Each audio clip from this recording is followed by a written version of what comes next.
Je trouve ça réellement effroyable de lire ça. Le taux de mortalité principal chez les enfants aux États-Unis, c'est le meurtre. C'est l'homicide. Il y a plus d'enfants qui sont assassinés, qui sont tués aux États-Unis, que d'autres enfants qui meurent de toute autre chose. C'est un peu révoltant. C'est un peu décourageant. Hey, faut-tu pas aimer nos enfants pour que la mort principale dans ton pays, aux États-Unis, ce soit l'homicide? Qu'est-ce qu'on fait? Qu'est-ce qu'on attend pour protéger nos enfants? Vous voyez bien que ce monde-là, c'est un monde d'avortement pis d'infanticide? Que le monde, ils les aime pas pis s'en occupe pas bien de leurs enfants? Quand c'est rendu que le meurtre, l'homicide, la maltraitance, la négligence criminelle est rendue la cause première de mort chez les enfants dans un pays développé. Non, non, c'est plus les maladies enfantines, là. Comme dans les pays sous-développés. Non, non. C'est rendu qu'aux États-Unis, la cause principale de mortalité à l'enfance, c'est le meurtre. C'est à se demander si c'est pas une société d'assassins qui s'en prend aux plus vulnérables, aux plus indéfendables, aux personnes qui sont sensibles, qui ont jamais fait de mal à personne, qui sont les plus naïves, les plus innocentes de la société, quoi. Non, mais c'est quoi cette belle grande société de pédophiles-là? Excusez-moi de dire ça, mais quand même. C'est ça pareil? C'est à se demander combien d'enfants se font kidnapper, violer et assassiner aux États-Unis pour que la cause première de mortalité, ce soit l'infanticide, l'homicide. Un père et une mère qui pète sa coche une soirée puis qui décide de se suicider puis d'envoyer toute sa famille au ciel puis en l'air puis de tuer tout le monde puis de ses enfants avec. Moi, j'ai jamais compris ça, là. Du monde qui tue puis qui s'attaque à leurs propres enfants, là. Qui s'attaquent à leur propre descendance, à leur propre sang, à leur propre génétique, à leur propre continuité, à leur propre culture, à leur propre héritage, à leur propre génération. J'ai jamais compris ça pour vrai. Faut vraiment pas être sain, faut vraiment être malsain. Faut vraiment être une société malsaine pour en être rendu là pour vrai. Excusez-moi de le dire, là, mais moi ça me choque pis ça me révolte. De savoir qu'il y a plus d'enfants aux États-Unis qui meurent d'homicide, de meurtre, de violence. Des choses qu'on pourrait éviter plutôt que...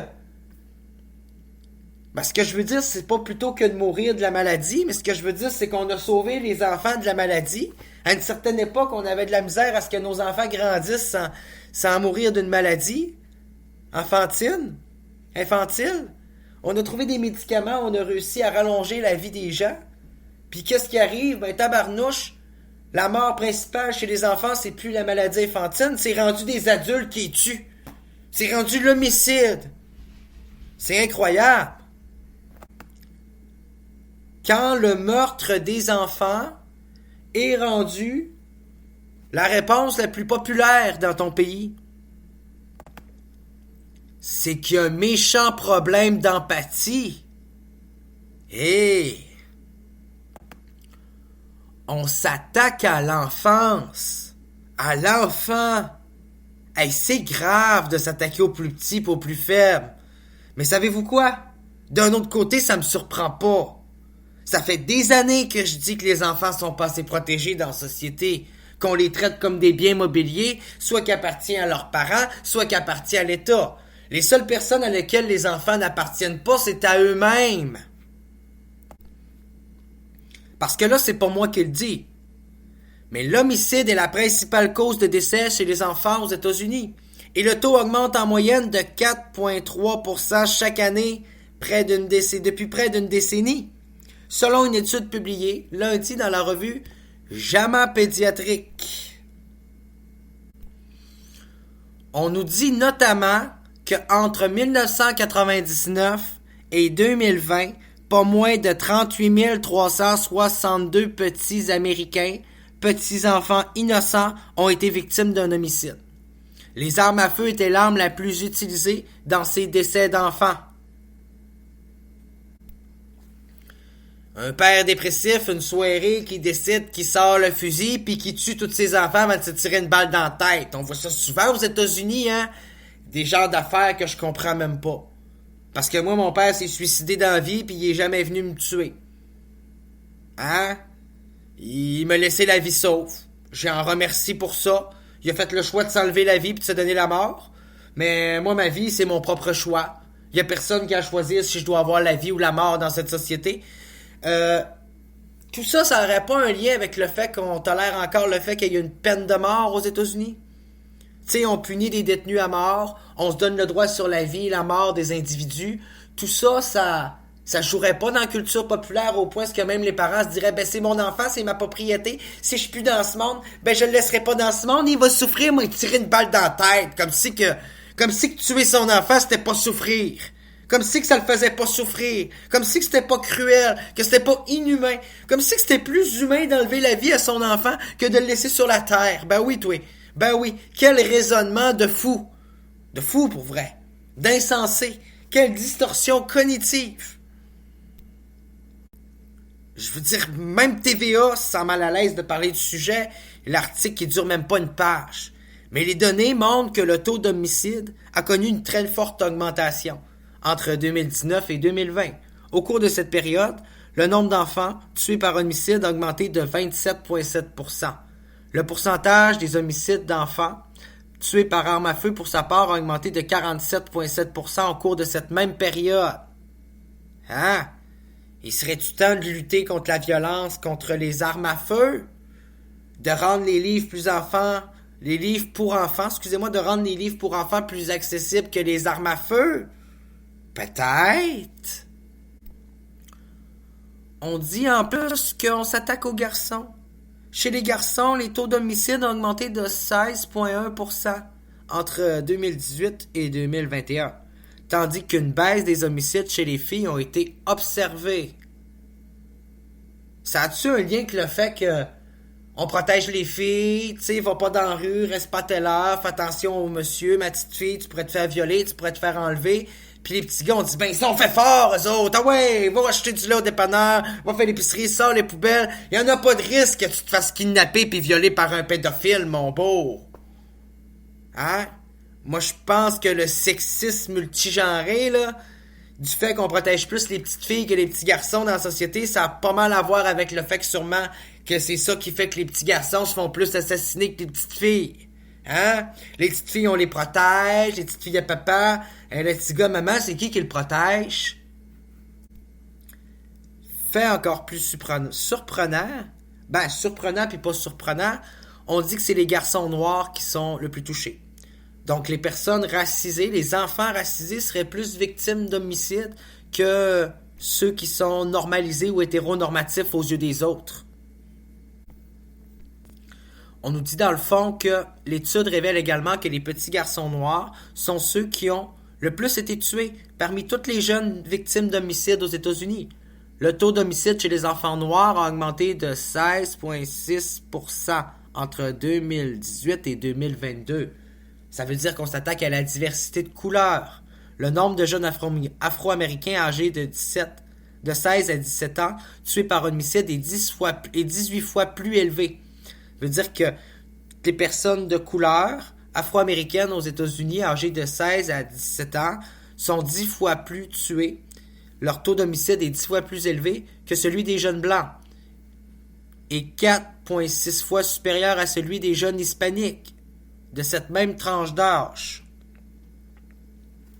Ça n'aurait pas un lien à voir avec la culture de la ségrégation raciale, de l'esclavage, du fait qu'il y a beaucoup de quartiers encore très défavorisés, des ghettos aux États-Unis, que la violence, que la criminalité règne beaucoup dans des milieux défavorisés. C'est facile, c'est bon, c'est pas cher, c'est une bonne main-d'œuvre pour eux autres du monde qui n'ont pas d'argent, puis qui n'ont pas une scène pour se nourrir, puis qui n'ont rien à perdre, puis qui sont hyper défavorisés. Ça veut dire quoi, ça? Ben, ça veut dire que les enfants aux États-Unis font vraiment pitié pour vrai.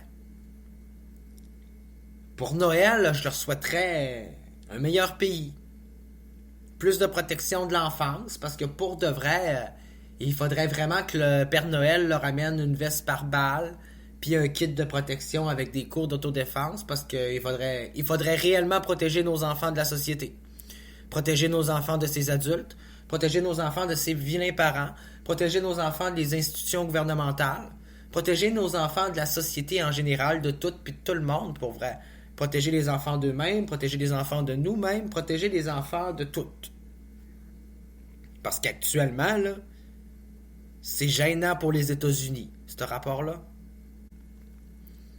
Je suis un peu estomaqué de voir comment on s'attaque à de pauvres enfants, à l'enfance, à l'innocence, qu'on viole, qu'on tue, qu'on kidnappe, qu'on utilise les enfants comme de simples objets, alors que ce sont des êtres humains comme tout le monde, avec des droits, bien qu'ils n'en ont pas assez.